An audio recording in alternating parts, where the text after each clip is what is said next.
Welcome to special focus. కోట్లాది మంది భక్తుల నమ్మకం అయోధ్య రామ మందిరం. ఈ మందిరంలో భక్తులు ఎంతో ప్రేమగా స్వామివారికి కానుకలు, బంగారం, వెండి వంటి వస్తువులను ప్రేమతో బహుకరిస్తుంటారు, హుండీలో వేస్తుంటారు.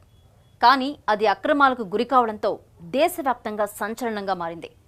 అసలు ఇంటి దొంగలు ఎవరు, ఎలా చేశారు అన్నదానికి సంబంధించి స్పెషల్ ఫోకస్ ఇప్పుడు చూద్దాం.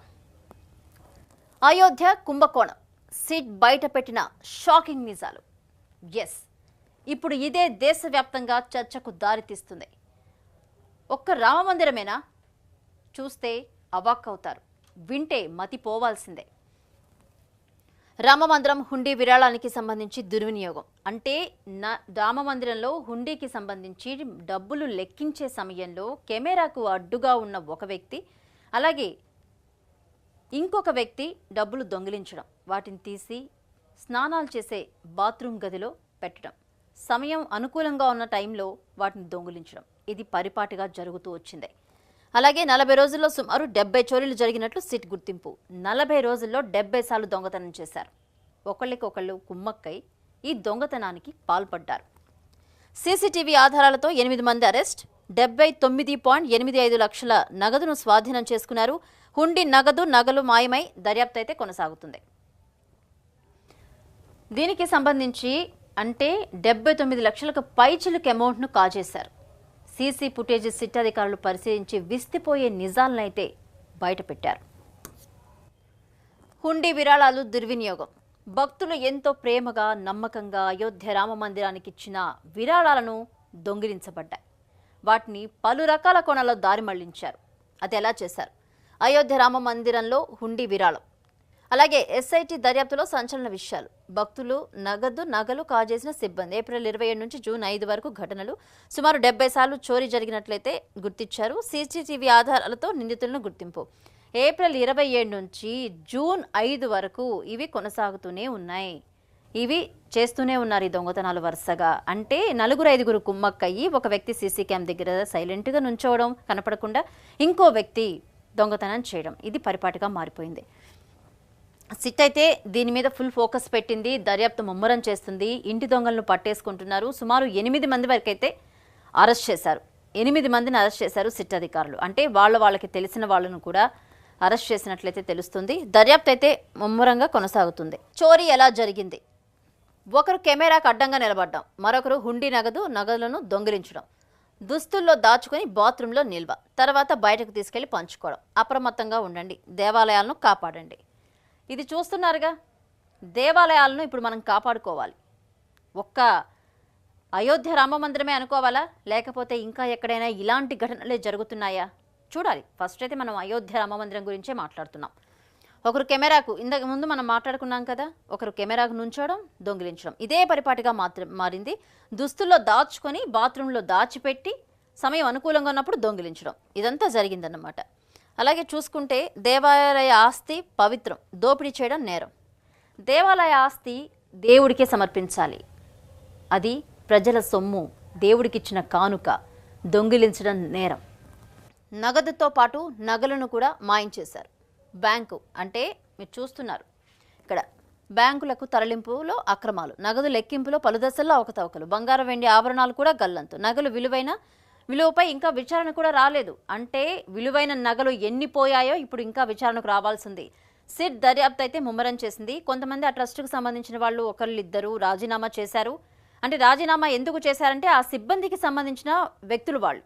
మరి వాళ్ళు చేశారో లేదా అన్న విషయం పక్కన పెడితే, వాళ్ళు ఆ వ్యక్తులకు అనుకూలంగా ఉన్న మనుషులు కాబట్టి ప్రస్తుతం రాజీనామా చేసినట్టు తెలుస్తుంది. అయితే సిట్ అధికారులు వారిని కూడా విచారిస్తారు. అంటే విలువైన నగలు ఏమయ్యాయి? ఒక పక్క బ్యాంకుకి అమౌంట్ను తరలిస్తున్న సమయంలో బ్యాంక్ అధికారుల చేతివాటం ఉన్నట్లు గుర్తించారు. ఎలా చేశారు, ఏ కోణంలో చేశారనేది ఇప్పుడు సిట్ అధికారులు దర్యాప్తు ముమ్మరం చేశారు. అరెస్టులు, రాజీనామా. కేసులో 8 మంది అరెస్ట్. నిందితుల్లో మాజీ డ్రైవర్ టిన్ను యాదవ్. జూన్ 29 వరకు పోలీస్ కస్టడీ. ట్రస్ట్ ప్రధాన కార్యదర్శి, ట్రస్టీ రాజీనామా.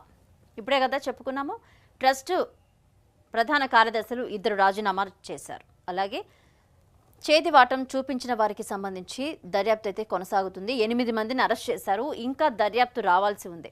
ఈ దర్యాప్తులో విలువైన నగలైతే మాయమయ్యాయి. బంగారం, వెండి, పట్టీలు, ఉంగరాలు, రకరకాల వస్తువులు దేవుడికి ప్రేమగా ఇచ్చుకున్నారు భక్తులు. భక్తుల నమ్మకాన్ని అధికారులు వమ్ము చేశారు. అధికారులు నమ్మే కదా దేవాలయాలకు సంబంధించి అధికారం చేపడుతుంటారు. చేపట్టిన తర్వాత వాళ్ళ ఆధీనంలోనే అన్నీ ఉంటాయి. మరి ప్రజల సొమ్ముని ఈ రకంగా కాజేస్తే దేవుడికి ఏవిస్తారు? దేవుడికి సంబంధించిన సేవా కార్యక్రమాలు ఎలా నిర్వహిస్తారు? అక్కడ అభివృద్ధి కార్యక్రమాలు ఎలా చేస్తారు? అంటే దేవుడి సొమ్ము వీళ్ళు తింటున్నారు. ఇలా జరుగుతుంది. ఇక్కడే జరుగుతుందా? ప్రత్యేక దర్యాప్తు బృందం నిష్పక్షపాతంగా దర్యాప్తు చేస్తుంది. అంటే సీఎం యోగి హెచ్చరిక జారీ చేశారు. సీఎం యోగి ఆదిత్యనాథ్ అస్సలు ఊరుకోవడం లేదు. దేవాలయానికి సంబంధించిన వాటిని కాజేశారంటే వాళ్ళ మీద కఠిన చర్య తీసుకోవాలని చెప్పి కూడా వాళ్ళు హెచ్చరిస్తున్నారు. ఈ నేపథ్యంలో సీఎం యోగి ఆదిత్యనాథ్ చాలా సీరియస్ అవుతున్నారు.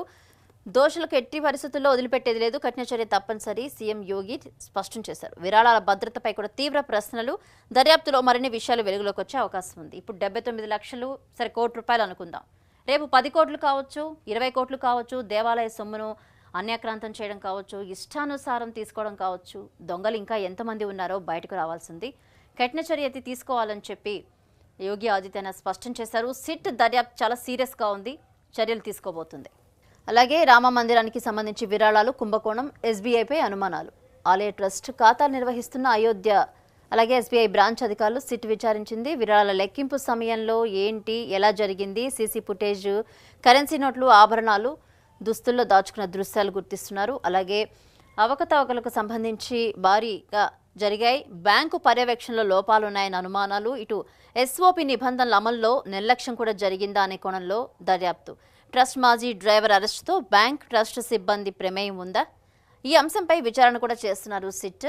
మొత్తానికి ఇప్పటి వరకు 8 మందిని అరెస్ట్ చేశారు. ఎస్బీఐ బ్రాంచ్ మేనేజర్ అంటే బ్యాంకులో దాచిపెట్టడానికి వెళ్ళినప్పుడు బ్యాంక్ అధికారులు కూడా కుమ్మక్కైనట్లు గుర్తించారు. ముఖ్యంగా ఎస్బీఐ బ్యాంక్ పేరు బయటకు వచ్చింది. ఎస్బీఐ బ్యాంక్ అధికారుల చేతివాటం చూపించారని చెప్పి చెప్తున్నారు.